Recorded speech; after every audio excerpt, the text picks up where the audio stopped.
ওই সন্তান ইবাদত করে পাহাড়ের চূড়ায়, কিন্তু আম্মা জানের কলিজার মধ্যে দুরহ পেরেশানি। সন্তানের না দেখলে ভালো লাগে না। সন্তান পাহাড়ে চলে গেল ইবাদত করার জন্য, কিন্তু আমি বৃদ্ধা মা সন্তানের একটু দেখব, কলিজা ঠান্ডা করব, এই সুযোগ আমার হলো না। মা মনে মনে চিন্তা করিয়া একদিন সিদ্ধান্ত নিল, আমি যেহেতু সন্তান আমার কাছে আসবে না, আমি একা একা যাইয়া আমি সন্তানকে একটু মোহাব্বতের ডাক দিয়া মোলাকাত করে ওর চেহারাটা দেখিয়া আমার কলিজা আমি ঠান্ডা করব। বৃদ্ধা মা চিন্তা করিয়া একদিন সকালবেলা সূর্য উদিত হলো, রোদের প্রখর তাপ, আম্মাজান সিদ্ধান্ত নিয়ে একা একা মহিলা মানুষ হেঁটে হেঁটে পাহাড়ের কিনারায় চলে গেলেন। যাইয়া এবার পাহাড়ের উপরে উঁচু জায়গা, ওই পাহাড়ের চূড়া এত উঁচু, সন্তান ওখানে ইবাদত করে। আম্মাজান হাতটা চোখের সামনে নিয়া এরপরে উপরের দিকে তাকাইয়া সন্তানের নাম ধরে ডাক দিছে, ও সন্তান একটু নিচে নেমে আসো, আমি তোমার একটু মোলাকাতের জন্য তোমার মা পাহাড়ের চূড়ার থেকে তোমাকে নিচে আসতে বলতেছি, তোমার চেহারাটা দেখবো, কলিজা ঠান্ডা করার জন্য। আমি ঘর থেকে রোদের প্রচন্ড তাপ, সূর্যের গরম, তারপরেও আমি মা তোমার মোহাব্বতের বিরহের বেদনা সহ্য করতে পারি নাই, একটু দেখা দাও। সন্তানের মা এভাবে ডাকতেছেন বারবার। সন্তান পাহাড়ের চূড়ায় ছোট্ট ঘরের মধ্যে ইবাদতে নামাজে দাঁড়ানো, মা যে ডাকতেছে সন্তানের কানে আওয়াজ চলে গেছে। নামাজের মধ্যে দাঁড়াইয়া সন্তান মায়ের কণ্ঠ পাইয়া চিন্তায় পড়ে গেল, এখন আমি মাওলার সামনে দাঁড়াইয়া আমি আল্লাহর সাথে কথা বলতেছি, আমি সূরা কেরাত পড়তেছি, কোরআন তেলাওয়াত করতেছি, এখন কি আমি আল্লাহর ডাকের সাড়া দিব নাকি ডাক বাদ দিয়া মায়ের ডাকে পাহাড়ের নিচে চলে যাব? এই চিন্তা করিয়া সিদ্ধান্ত নিল আমি আল্লাহর ইবাদত ছাড়ব না, মায়ের ডাকে সাড়া দিব না। আম্মাজান রৌদ্রের গরমে এতটা কষ্ট পাইয়া দীর্ঘ টাইম দাঁড়াইয়া এবার নিরুপায় হইয়া নিরাশ হইয়া আম্মাজান বাড়ির মধ্যে আবার চলে গেলেন, আর মনের মধ্যে একটু হালকা কষ্ট পাইলেন। এর সন্তানেরা, আল্লাহর কসম করে বলি, যতই বাহাদুরি করি না কেন, মা বাবার চোখের পানি আর দোয়া ছাড়া এই জায়গায় কোনো দিন বসতে পারি নাই। ও সন্তানেরা, কত মা জীবনভর কষ্ট করেছেন, কত বাবা অল্প টাকায় বেতন পাইয়া সংসার চালাইতেন, কত কষ্ট করে সন্তানেরে আমাদের মানুষ বানাইছেন।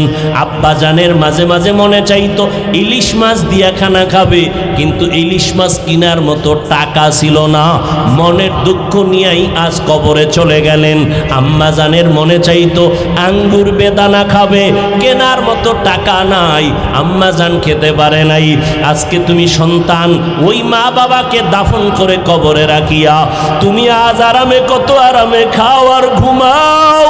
তোমার ফ্রিজে ফলের অভাব নাই, মাছের অভাব নাই, তোমার ফ্রিজে ভরা মাছ, তোমার ঘরের মধ্যে ফল ভরা, কিন্তু কি লাভ হবে?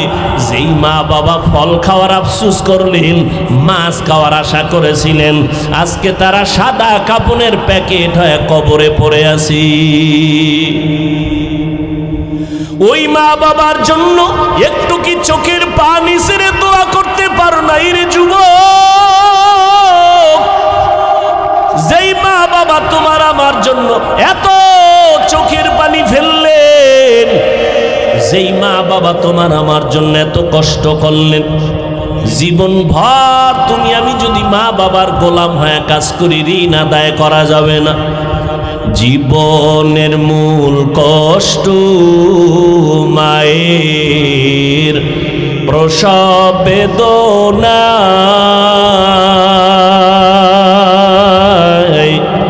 সাত আসমান সাত জমিন তখন মায়েরই মাথায়।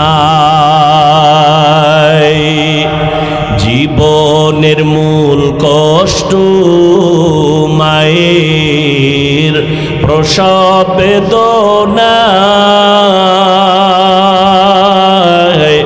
সাত আসমান সাত জমিন তখন মায়েরই মাথায়।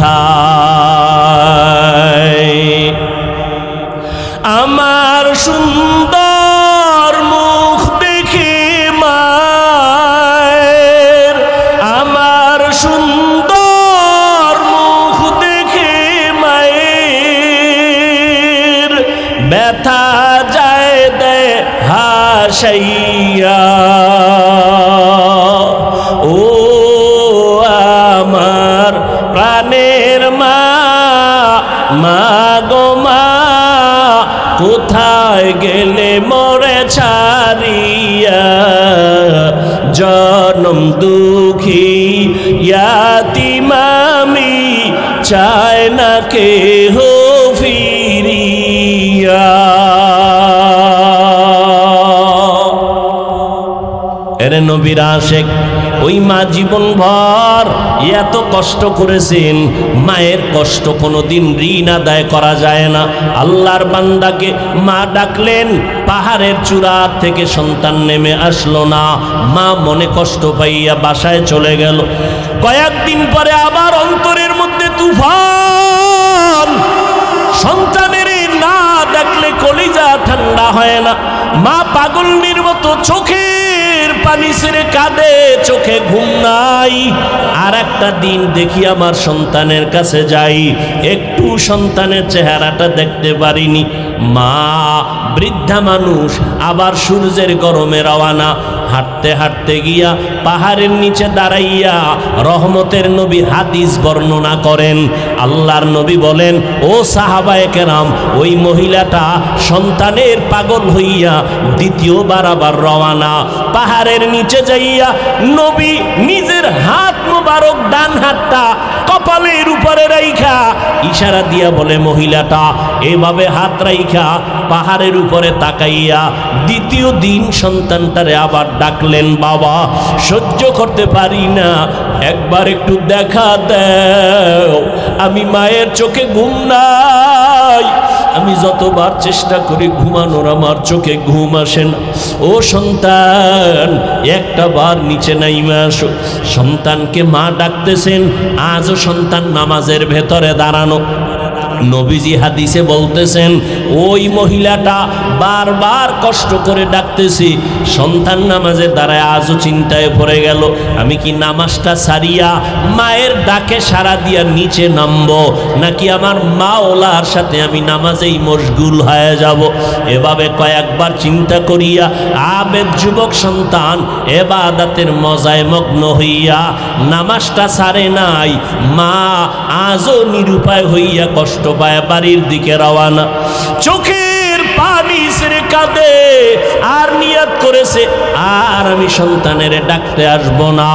মনের কষ্ট নিয়ে মা বাসায় চলে গেলেন, কিন্তু মনেরে মানানো যায় না। যতই চেষ্টা করে মনকে আর থামানো যায় না। বিছানায় শয়ে ঘুমানোর জন্য মায়ের চোখে ঘুম আসে না। নবীজি হাদিস বর্ণনা করেন, রহমতের নবী বলেন, ওই মহিলাটা আবার কান্না করে করে এবার ফাইনাল একটা সিদ্ধান্ত নিল, আজকে তৃতীয়বারের মতো আমি যাব পাহাড়ের কিনারায়, আমার কলিজার সন্তানটাকে আমি একবার শেষবারের মতো ডাকবো দেখার জন্য। কারণ ওই সন্তানের চিন্তায় না আমার খানা আছে না ঘুম আছে। মা পাগলের মতো আবার রওয়ানা। তৃতীয়বারের মতো সন্তান দৌড়ায় ওই পাহাড়ের চূড়ায় ইবাদত করে। মা বৃদ্ধা মানুষ কষ্ট করে করে জঙ্গলের কিনারা দিয়া পাহাড়ের কিনারায় গিয়া হাজির। আর সূর্যের গরমে এতটাই কষ্ট, ঘাম পড়তেছি। আম্মা জান পাহাড়ের সন্তানটারে ডাকতেছে, বাবা একটা বার আসো। দুইবার আসিয়া ফেরত গেলাম, আজকে ফিরাইয়া তুমি আমারে দিও না, একটু দেখা দাও। আমি তোমার চেহারাটা দেখলে আমার কলিজা ঠান্ডা হয়ে যাবে। সন্তান আজও নামাজের ভেতরে দাঁড়ানো, মা যে ডাকতেছে নামাজের মধ্যে বাপ সন্তান মায়ের ডাক শুনতেছি, কিন্তু চিন্তায় পড়ে গেল আমি কি নামাজ সারিয়া মায়ের ডাকে সাড়া দিব নাকি নামাজেই মশগুল হয়ে যাব। আল্লাহর বান্দা ইবাদতের মজা পাইয়া আজও সিদ্ধান্ত নিল নামাজ আমি ছাড়ব না, মায়ের ডাকেও সাড়া দিব না। মা তৃতীয়বারের মতো আজকেও সন্তানের সাড়া না পাইয়া এতটা কষ্ট নিয়ে চোখের পানি নিয়ে বিদায় হয়। আজকে একটা অন্তর থেকে মায়ের অজান্তে বরদোয়া নেমে আসে। মা এবার বিদায় বেলা কয়, ও আল্লাহ, আমার কলিজার ব্যথাটা সন্তানেরে বুঝাইতে পারলাম না। তোমার সন্তান ইবাদতে এত মজা পাইয়া আজ 3 বারের মতো আসলাম, সাড়া দিল না। ও আল্লাহ, মনে চায় বেশি বরদোয়া করি, তবে বেশি না। আজকে একটা কথা তোমার কাছে ফরিয়াদ করি, আল্লাহ, ওরে জেনাকারিনী একটা মহিলার চেহারা না দেখাইয়া ওরে মরণ দিবা না। মায়ের দোয়া আর সে আজিমে চলে গেছে। 3 দিন সন্তানের আশায় দেখা করতে সেও সন্তান দেখা দিল না। ইবাদত আল্লাহর জন্য পাগল। মা এবার বলেই ফেললেন, আল্লাহ, জেনাকারিনী মহিলার চেহারা না দেখাইয়া আমার সন্তানেরে মরণ দিও না। আমাদের কাছে এটা মারাত্মক কোনো বরদোয়া না, কিন্তু একজন খাঁটি আল্লাহর বান্দার জন্য কঠিন একটা মুসিবত। মা যদি বলতেন যে জিনা না করাইয়া কবরে নিও না, তো আরো কঠিন হয়ে যাইত। যদি বলতেন, ও আল্লাহ, জিনাকারিনী মহিলার সাথে জিনা করাইয়া কবরে নিও, মা বরদোয়া করতে দেরি আর সে আজিমে কবুল হইতে দেরি হয় না। কিন্তু মা এটা বলে নাই, হালকাভাবে বলছে, আল্লাহ, আমার সন্তানেরে জিনাকারিনী মহিলার চেহারা না দেখাইয়া কবর দিও না, কারণ আমার সন্তান জীবনে কোনোদিন বেগানার দিকে তাকায় নাই, কোনোদিন বেপর্দা নারীর চেহারা দেখে নাই। একজন খাঁটি আল্লাহওয়ালার জন্য সব থেকে বড় এক মূল্যবান সম্পদ বেগানার থেকে নিজের নজরকে হেফাজতে রাখা। আমরা সাধারণ মনে করি, কিন্তু আল্লাহর কাছে এটার দাম অনেক বেশি। একজন নারী বেগানা পুরুষ থেকে নজরকে বাঁচাইয়া রাখা জীবনের বড় মূল্যবান একটা সম্পদ। একজন পুরুষ বেগানা নারীর চেহারা থেকে নিজের নজরকে বাঁচাইয়া রাখা মূল্যবান একটা সম্পদ। মা বরদোয়া করে ফেললেন, হে মালিক, আমার সন্তানটাকে জিনাকারিনী মহিলার চেহারা না দেখাইয়া কবর দিও না। মায়ের বরদোয়া কবুল হবে না? হবে না? হইয়াই গেছে। এদিকে কারবার শুরু। মা তো চলে গেছেন কষ্ট পাইয়া, চোখের পানি ছেড়ে। এদিকে কারবার শুরু হয়ে গেছে। কি?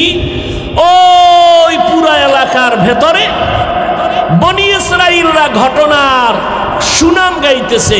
আরে আমগো পাহাড়ের চূড়ায় একজন যুবক এত বেশি ইবাদত করে, জীবনে কোনোদিন কোনো বেগানা নারীর চেহারা দেখে নাই, বেপর্দা হয় নাই, আল্লাহর পেয়ারা বান্দা। ওই এলাকায় এক সুন্দরী মেয়ে ছিল, চরিত্রহীন। ওই মেয়েটা কয়, এই তোমরা এত গুণগান যার গাও, আসলেই কি এমন সে কোনো নারীর দিকে তাকায় না? কয় না। কথা হলে আমি চ্যালেঞ্জ দিলাম, আমার চেহারা দেখলে সে না তাকাইয়া পারবে না। মহিলা চ্যালেঞ্জ দিল। চ্যালেঞ্জ দিয়া মহিলা ঠিকানা নিয়ে চলে গেল পাহাড়ের চূড়ায়। ওই জিনাকারিনী মহিলাটা পাহাড়ের চূড়ায় চলে গেল। গিয়া দেখে যুবক নামাজে দাঁড়ানো, ভাঙা একটা ঝুপড়ি পাহাড়ের চূড়ায়। মেয়েটা গিয়া নামাজের সামনে দাঁড়াইল। যত অপচেষ্টা করলো, কোনোভাবেই ওই যুবক ইবাদত করনেওয়ালা যুবকের নজর ওই মেয়েটার দিকে নিতে পারলো না।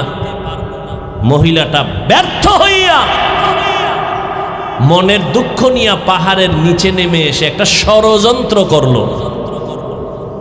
মায়ের বরদোয়া চলতেছে, কষ্ট হইতেছে আপনাদের? হ্যাঁ, মায়ের বরদোয়া চলতেছে। ওই মহিলা যুবক ইবাদতকারী বান্দার নজরকে কাড়িয়া নিতে না পারায় ষড়যন্ত্র শুরু করলো। নিচে নেমে চলে গেল। পাহাড়ের পার্শ্বে একটা চেটিয়াল ময়দান, খোলা ময়দান, বকরি চড়ায় এক রাখাল। ওই রাখালের কাছে চলে গেল, গিয়া রাখালের সাথে জেনা করলো। ওই রাখালের জিনা করার মাধ্যমে পেটে একটা সন্তান আসলো, অবৈধ সন্তান। এই সন্তানটা দুনিয়াতে যখন ভূমিষ্ঠ হয়ে গেল, এই নারীটা এত বড় খারাপ একটা নারী, দুনিয়ার পুরুষগুলোকে ধ্বংস করার জন্য যত লাইনে ষড়যন্ত্র আছে, এর মধ্যে বড় একটা ষড়যন্ত্র বেপর্দা নারী। এই নারীটা জিনা করছে কার সাথে বলেন? সন্তান দুনিয়াতে আসছে, এখন সন্তানের কোলে নিয়া এলাকায় ঘুরে আর এই প্রশংসাকারীরা, তোমরা যে এবাদাত গুজার বান্দার এত সুনাম গাইলা, তোমার ওই এবাদাত গুজার বান্দা আমার সাথে জিনা করছে, ওই জিনার কারণে এই যে সন্তান। কঠিন এক ষড়যন্ত্র না? জিনা করেছে রাখালের সাথে, কিন্তু মহিলা এলাকায় ঘুরে ঘুরে বলতেছে এই জিনা করেছে তোমাদের ইবাদত করনেওয়ালা। এই কথা শুই না যখন এলাকাবাসীর মনে একটা দুঃখ, যারে এত মোহাব্বত করি ভালো জানি তার হালাত এমন কেন? এরা লাঠি ছোটা নিয়া পাহাড়ের চূড়ায় গেল। চূড়ায় যাইয়া ওই ইবাদত করনেওয়ালা যুবকের খানকা ঘর ভেঙ্গে দিল। এরপরে এক পর্যায়ে তার গায়ের মধ্যে হাত দেওয়ার যখন সামনে আগাইল, যুবক চোখের পানি ছেড়ে বলে তোমরা এমন কেন করো? বলে আমরা শুনলাম তুমি নাকি এই এলাকার এক মহিলা, তার সাথে জিনা করেছো। বলে আল্লাহর কসম আমি কখনো জিনা করি নাই। বলে ওই মহিলার পেটের বাচ্চা কোলে আসছে, মহিলা বলতেছে ওই বাচ্চা নাকি তোমার জেনার বাচ্চা। এবার বলে আল্লাহর বান্দা বলে মহিলাকে বাচ্চা সহ আমার কাছে হাজির করো। মহিলা যদি বলতে পারে যত বিচার হবে আমি বিচার মেনে নিব। লোকেরা চলে গেল, ওই জেনাকারিনী মহিলাকে বাচ্চা সহ তার সামনে হাজির। মায়ের বরদোয়া ছিল, ও আল্লাহ আমার সন্তানটাকে জেনাকারিনীর চেহারা না দেখাইয়া কবর দিবা না। সন্তানটা নিয়ে যখন হাজির হয়ে গেল, এলাকার হাজারো মানুষ সেখানে হাজির। যুবক ওই ইবাদতখানায় 2 রাকাত নামাজ পড়ে মাওলার কাছে কান্না শুরু করলো আর বলে ও মালিক দয়া করে আমাকে মাফ করে দাও। আজ আমার উপর একটা মিথ্যা অপবাদ চলে আসছে, তুমি ছাড়া আমার আপন কেউ নাই। আমার মনে হয় মায়ের সাথে কোনো না কোনো উপায় একটু কষ্ট দিয়েছি, তুমি বুঝি বেজার হয়ে গেছো, তুমি আমাকে উদ্ধার করো, বাঁচায় দাও। এমন ভাবে কান্না করে ইবাদত করনেওয়ালা যুবক আল্লাহর কাছে দোয়া করে এবার নিচের দিকে নামলো। জেনাকারিনী মহিলাটা বাচ্চা নিয়ে হাজির হলো, হাজারো মানুষ, এলাকার মানুষ হাজির। এইবার মহিলা বলে, জিনাকারিনী মহিলা আল্লাহর বান্দার দিয়ে নজর করে বলে তুমি আমার সাথে জিনা করেছো। বলে তাই নাকি? মিথ্যা কথা বলো। কয় না, এই বাচ্চাটা তোমার আমার জেনার কারণে হয়েছে। আল্লাহর বান্দা ওই মহিলার দিকে তাকাইয়া বলে বাচ্চাটা আমার কোলের মধ্যে দাও। আল্লাহর ইবাদত করনেওয়ালা বান্দা বাচ্চাটারে কোলের মধ্যে নিয়া আল্লাহর দিকে তাকায় বলে আল্লাহ তুমি কুদরতের ফয়সালা দাও। এই কথা বইলা দুধের বাচ্চাটারে ডাক দিয়া কয় বাচ্চা তুমি বলো জবান খুইলা তোমার বাবাকে। আল্লাহ কুদরতের দ্বারা বাচ্চাটার জবান খুলে দিয়েছে। বাচ্চাটা ডাক দিয়া বলে আমার বাবা হলো পার্শ্বে বকরির রাখাল, পাশে বকরির রাখাল হলো আমার বাবা।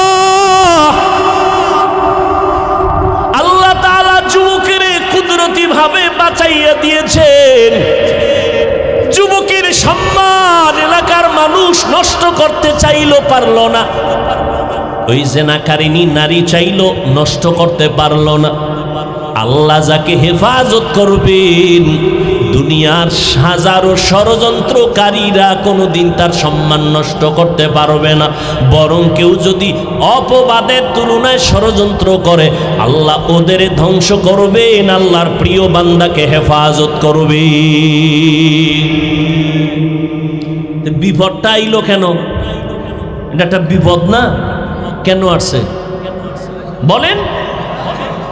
এই জন্য নবী বলেন দুইটা অপরাধ আছে দুনিয়ায়। একটা হলো জুলুম, এই জুলুম করলে শাস্তি হবে দুনিয়ায় মরার আগে। আর একটা অপরাধ হলো মা বাবার সাথে বেয়াদবি। মা বাবার সাথে যদি বেয়াদবি করো, এর শাস্তিটাও দুনিয়াতে চলে আসবে। ও এলাকার মুসলমানেরা, ও বৃদ্ধ বাবাজিরা, ও পর্দার আড়ালের আম্মা জানেরা, ও যুবকেরা, কয়দিন আর দুনিয়াতে বাঁচবারে বাবা? ওই মা বাবার দোয়া নিয়ে সামনে আগাও, আল্লাহর কাছে তওবা করো। রমাজান পাইয়াও নামাজ ঠিক মতো পড়তে পারলা না রে বাবা। আজকে তাকায়া দেখো, আমরা যে এত কষ্ট করে বয়ান করি, সারা দেশে দৌড়াই 12 মাস, আমরা তো এই কথা বলি না টুপি মাথায় না দিলে জাহান্নামে যাইবা, স্কুল কলেজে পড়লে জাহান্নামে যাইবা, একবারও বলি না তাবলিগে না গেলে জাহান্নামে যাইবা, বলি না। আমরা বলি বাবা স্কুলে পড়ো, কলেজে পড়ো, ভার্সিটিতে পড়ো, লেখাপড়া করো, ডাক্তার হও, ইঞ্জিনিয়ার হও, ইসলাম বাধা দেয় না। কিন্তু বান্দা খবরদার, আমার আল্লাহকে ভুলিয়া যাইও না। নামাজ পড়ো, মা বাবার খেদমত করো। ও যুবকেরা, তোমার মতো কত যুবক স্কুল কলেজে পড়িয়াও 5 বেলার নামাজ পড়ে আছে না নাই? তোমার অন্তরকে জিজ্ঞাসা করো, তুমি কেন পারবা না রে বাবা? ও যুবক, তোমার মতো কত যুবক র্যাব, আর্মি, পুলিশ, বিডিআরের চাকরি করে, নামাজ ছাড়ে না, তুমি কেন পারবা না রে বাবা? তোমার মতো যুবক নদীর মধ্যে মাছ ধরে, নামাজ ছাড়ে না, তুমি কেন পারবা না? আল্লাহর ভয় অন্তরে জমা করে নাও। আমার কবরে আমি যাব, তোমার কবরে তুমি যাইবা, আমার জবাব আমি দিব, তোমার জবাব তুমি দিবা। কিন্তু খবরদার, আমি বুঝায় গেলাম পায়ে ধরিয়া, আল্লাহর মোহাব্বত নিয়ে যাও। কোনো পীর তোমার কবরে গিয়া সহযোগিতা করবে না, কোনো বক্তা, কোনো মাওলানা গিয়া সহযোগিতা করবে না। সাদা কাফনের 3টা সাদা কাফনের প্যাকেট হয়ে কবরে একা পড়ে থাকতে হবে। ও যুবক বাবারা, তোমার মতো যুবক তাকায় দেখো, স্কুল কলেজে পড়ে, চাকরি করে, ব্যবসা করে, নামাজ ছাড়ে না। ও আল্লাহর বান্দা মুরব্বীরা, আপনাদের মতো কত বুড়া মানুষ লাঠি হাতে নিয়া আল্লাহর ঘর মসজিদে গিয়া 5 বেলার নামাজ পড়ি, আপনারা বুড়া হইয়া কেন পারেন না? আল্লাহর কাছে কি জবাব দিবেন চিন্তা করেন। ও পর্দার আড়ালের আম্মা জানেরা, আপনারা নবীর স্ত্রী আয়েশা রাদিয়াল্লাহু তাআলা আনহার মতো দামি নারী, ফাতেমা রাদিয়াল্লাহু আনহার মতো দামি নারী, এরে আম্মা জান, আপনারা ইসমাইল নবীর মা হাজেরা আলাইহা সালামের মতো দামি নারী, এরে আম্মা জান, আপনারা ঈসা নবীর মা মারিয়াম আলাইহিস সালামের মতো দামি নারী। এই দুনিয়াতে এক বড় বেঈমানের নাম আমি বয়ানের শুরুতেই বলেছিলাম, নাম ফেরাউন। ওই ফেরাউনের ঘর, এত বড় বেঈমান ফেরাউন, তার ঘরে স্ত্রীর নাম জানেননি? নাম কি? আসিয়া। ও পর্দার আড়ালের আম্মা জানেরা, এত বড় বেঈমান ফেরাউন, কোরআন শরীফে যার নাম আসছে, এত বড় বেঈমানের ঘরে তার আপন স্ত্রী আসিয়া এত বড় দামি নারী হয়ে গেল। আল্লাহর নবী বলেন, কিয়ামতের ময়দানে জান্নাতের ভেতরে আমি নবীর সাথে আসিয়ার সাথে বিবাহের বন্ধন হয়ে যাবে। ফেরাউনের ঘরে থাইকা আসিয়া এমন আল্লাহ পাকের পেয়ারা বান্দি হয়ে গেলেন। একদিন ফেরাউন দাঁড়ানো, আসিয়ার হাতের থেকে যেন কি পড়ে গেল। আসিয়া অজান্তে আল্লাহর নাম জবানে বলল। ফেরাউন ডাক দিয়া কে, আসিয়া তুমি কার নাম বললা? এইবার আসিয়া ভয় পেয়ে গেল। আমি গোপনে আল্লাহরে ডাকি, ফেরাউন জানে না, আজকে অজান্তে জেনে ফেললো। যখন জেনেই ফেলেছে এখন আর গোপন করে লাভ নাই। আল্লাহর বান্দি আসিয়া কয়, ও ফেরাউন, তুমি আমার স্বামী হতে পারো, তুমি আমার খোদা না। মিশরের সবাই তোমারে খোদা মানে, আমি আমার আল্লাহ একজনকেই মানি। বলে কারে মানো? মুসা নবী যে আল্লাহকে মানে, আমি আসিয়াও সে আল্লাহকে মানি। এইবার ফেরাউন বলে, এটা কেমন কথা? বলে এটাই আসল কথা। এইবার ফেরাউন বলে, আসিয়া আমাকে খোদা মানতে হবে। আসিয়া ডাক দিয়া কয়, আমি যারে অন্তর দিয়া মোহাব্বত করি, মালিকেরে আর ভুলবো না। তোমারে যিনি বানাইছেন তিনি আমার আল্লাহ, ওই আল্লাহর নাম আমার জবান থেকে আর ছাড়ব না। এবার ফেরাউন বলে, রে আসিয়া, আল্লাহর নাম বন্ধ করো। আসিয়া ডাক দিয়া কয়, জীবনটাও যদি দেওয়া লাগে দিয়ে দিব, তারপর আমি আমার মালিকের ভুলব না। ফেরাউন এইবার দীর্ঘ টাইম অনেক বুঝানোর পরে ব্যর্থ হইয়া আসিয়াকে বলে, আসিয়া রেডি হও, তোমাকে শুলিবিদ্ধ করব, ফাঁসিতে ঝুলাইয়া দিব। আসিয়া বলে, ভয় দেখায় লাভ নাই, আমি ফাঁসির মঞ্চেও যাইতে রাজি, আল্লাহকে ভুলতে রাজি না। আসিয়াকে যখন এই সুসংবাদ দিয়া কঠিনভাবে এলান করলো, হাজারো লাখো মানুষ মিশরের জমিনে হাজির হয়ে গেল। ফেরাউন খোদার স্ত্রীকে ফাঁসি দেওয়া হবে, শুলিবিদ্ধ করা হবে, ফাঁসির মঞ্চ রেডি হয়ে গেল। আসিয়া চোখের পানি ছেড়ে কান্না করে আর বলে, হে মালিক, যত বড় মুসিবত আসুক না কেন, আমি যেন তোমাকে ভুলিয়া না যাই, ধৈর্য হারা হইয়া না যাই। হঠাৎ করে আসিয়া কান্নার মধ্যে দেখে মুসা নবী রাস্তা দিয়ে হাঁটিয়া যায়। আসিয়া ডাক দিয়া কয়, ও নবী মুসা, আপনি জানেননি আমার উপরে কেমন বিপদ চলে? কয় জানি। বলে, জানলে একটু বলবেননি? আপনি তো মাঝে মাঝে আল্লাহর সাথে কথা বলেন। বলে, হ্যাঁ বলি। বলে, আমার এখন ফাঁসির মঞ্চ রেডি, আপনি একটু আমাকে সংবাদ দেন, আমার আল্লাহ এই মুহূর্তে আমার উপরে রাজি নাকি বেজার? মুসা নবী ডাক দিয়া কয়, রে আসিয়া, কোনো পেরেশানি করবা না, আল্লাহ তোমার উপরে এই মুহূর্তে অনেক খুশি, তুমি ধৈর্য ধারণ করো। আসিয়া এই কথা শুনিয়া আসমানের দিকে তাকাইয়া বলে, হে মালিক, আজ আবার ফাঁসি হয়ে যাবে, তোমার কাছে আমার একটা দাবি হলো। ক্বালাত রব্বি বিনিলি ইনদা বাইতিকাল মুহাররম। ও আল্লাহ, ইন্দাকা বাইতান ফিল জান্নাহ।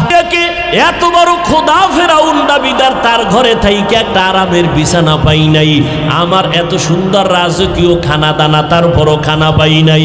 এই ফেরাউন তোমারে আল্লাহ বলিয়া ডাকার কারণে কত কষ্ট দিল, খানা দিল না, ঘুমের বিছানা দিল না, আজ আমাকে ফাঁসি পর্যন্ত দিবে, আমার শুলিবিদ্ধ করবে।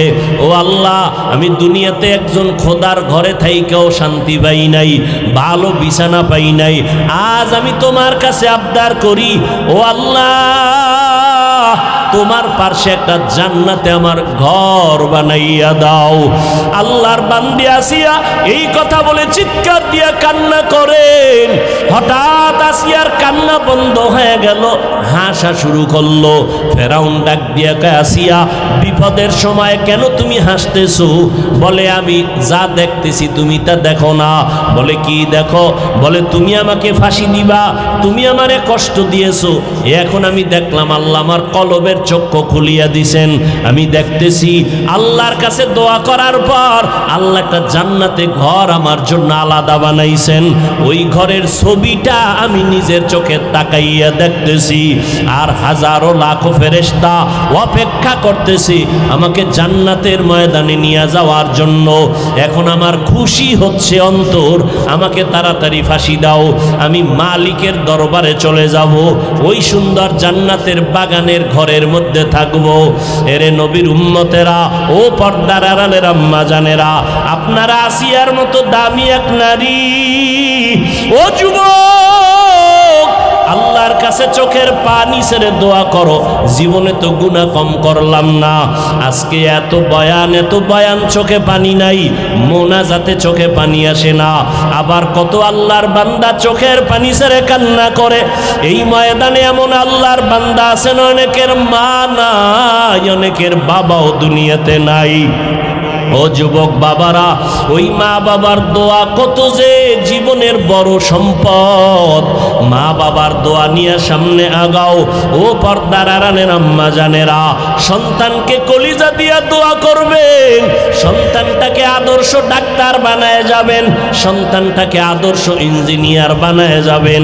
আপনার আদর্শ দিয়া সন্তান আদর্শওয়ালা হবে, আপনার আদবের আদর্শ দিয়া সন্তান আদবওয়ালা হবে, আপনার ব্যবহার দিয়া সন্তান ভালো ব্যবহার বলা হয়ে যাবে। ও যুবকেরা, যাদের মা নাই, যাদের বাবা নাই, কবরের কিনারায় যাইয়া চোখের পানি ছেড়ে দোয়া করিও। ওই মা বাবার জীবনের গুনার জন্য আল্লাহর কাছে চোখের পানি ছেড়ে দোয়া করো। আল্লাহর কাছে দোয়াটা করতে দেরি, কবুল হতে দেরি হবে না। যাদের মা বাবা নাই, চোখের পানি ছেড়ে দোয়া করো, কবর জিয়ারত করো। ওই সন্তানেরা ঈদের দিন কত সন্তানেরা মা বাবা নিয়ে কত আনন্দ করলো, আর যার বাবা নাই, মা নাই, অনেক আনন্দর ভিতরেও দুঃখ ভরা অন্তরে কেমন যেন নিঃশ্বাস। সব পাইলাম, বাবাকে আমার কাছে পাইলাম না, সবাইরে কাছে পাইলাম, মাকে কাছে পাইলাম না।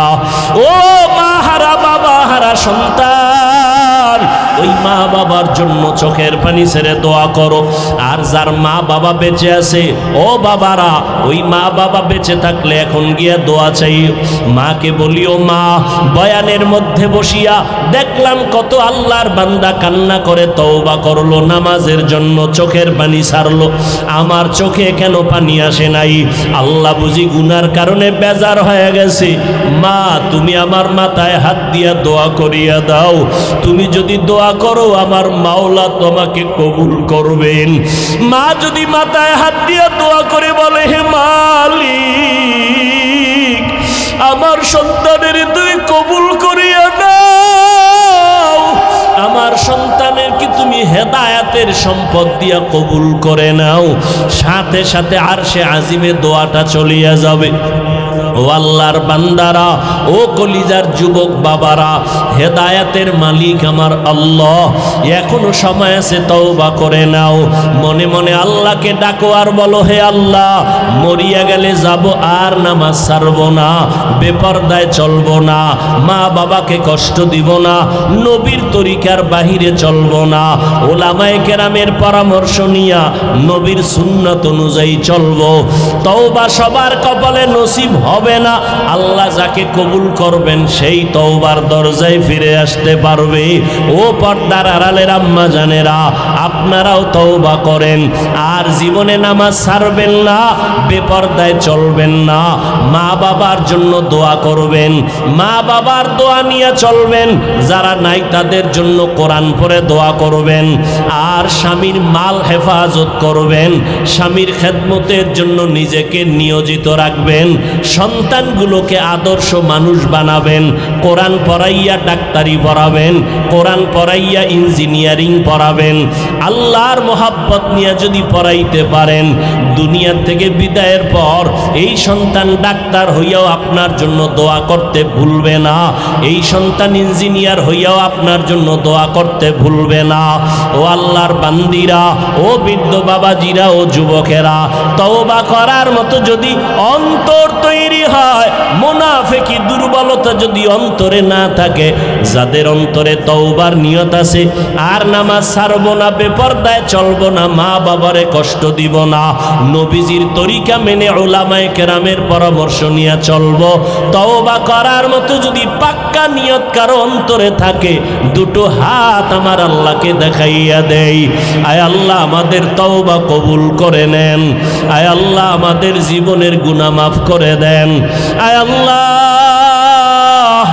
আমরা যারা হাত তুলেছি কাউকে খালি ফিরাইয়া দিয়েন না, মেহেরবানি করে মরণ পর্যন্ত তওবার উপরে মজবুত হইয়া চলার তৌফিক দান করেন, আমিন।